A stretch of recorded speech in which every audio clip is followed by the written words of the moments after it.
Hello नमस्ते दोस्तों, आज हम सुनने जा रहे हैं लालची बहू की कहानी। एक बार की बात है, एक छोटे से शहर में एक परिवार रहता था जिसमें सुरेश और उसकी माँ बेहद खुशी जीवन व्यतीत कर रहे थे। रमेश ऑटो चलाता था और उससे जो आमदनी होती थी माँ बेटा खुशी खुशी उसमें गुजारा करते थे। एक दिन उसकी मौसी घर आई। उसने रमेश की माँ से रमेश की शादी के बारे में बात की, जिसे सुनकर माँ बहुत खुश हो गई। अब रमेश के लिए एक अच्छी लड़की की तलाश शुरू होती है। कुछ ही दिनों में रमेश की मौसी को रूपा नाम की एक लड़की मिलती है जो दिखने में बेहद खूबसूरत थी। रमेश को भी रूपा बहुत पसंद आती है और दोनों शादी कर लेते हैं। शादी के कुछ दिन बेहद खुशी से बीतते हैं, लेकिन रमेश और उसकी माँ को रूपा के बारे में यह नहीं पता था कि रूपा कितनी लालची लड़की है। रूपा ने शादी के कुछ दिनों बाद ही अपने रंग दिखाना शुरू कर दिया था। वह महीने में कई बार किटी पार्टी जैसे समारोह में जाने लगी, जिसके लिए रूपा हर पार्टी में नए कपड़े और कीमती जेवर पहनती थी। जब रूपा के नए गहने और कपड़े खत्म हो जाते, तब रूपा अपने पति की कमाई से नए कपड़े और गहने खरीद लेती थी, जिससे रमेश के घर में झगड़ा होना शुरू हो गया था। कई बार ऐसा होता है कि महीनों का राशन लाने के लिए जो भी पैसे होते थे, उस पैसों से रूपा अपने लिए कपड़े और गहने खरीद लेती थी। एक दिन रमेश ने कहा, रूपा अपने नए कपड़े और गहने खरीदने में इतना पैसा बर्बाद करने का क्या फायदा है। आपको सोचना चाहिए कि आपके पति इतनी कमाई नहीं करते हैं कि आप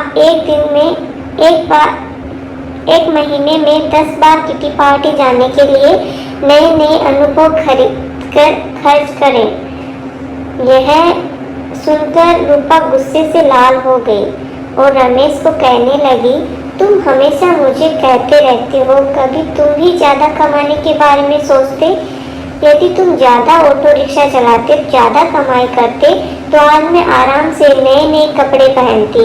यह कहकर रूपा अपनी सास के पास चली जाती है और कहती है, माँ जी, जो गहने आपके पास है वो मुझे दे दो, मुझे इन्हीं गहनों को पार्टी में पहन के जाना है।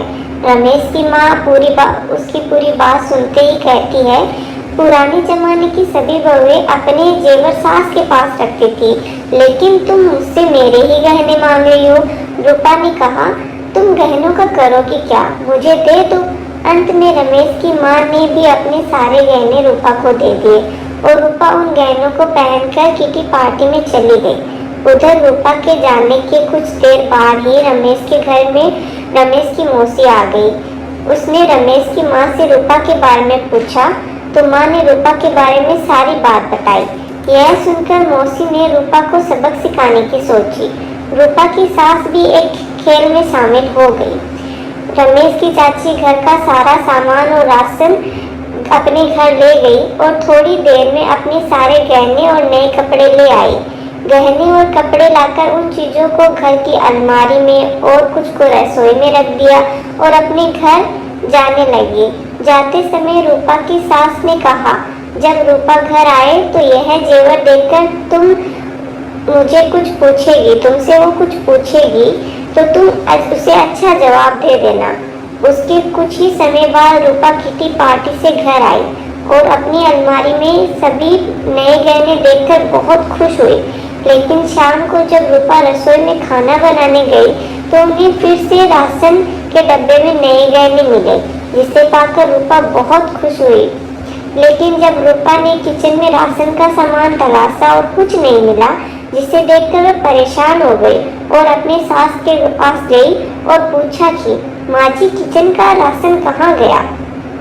तब सास ने कहा कि बहू, आपको गहने और कपड़ों से सबसे ज्यादा वही पसंद है, इसलिए आज मैंने घर का सारा राशन और सामान बेचकर आपके लिए नए गहने और कपड़े खरीद लेके आई हूँ। अब आप इसे पहन सकती है और रोज पार्टी में जा सकती है।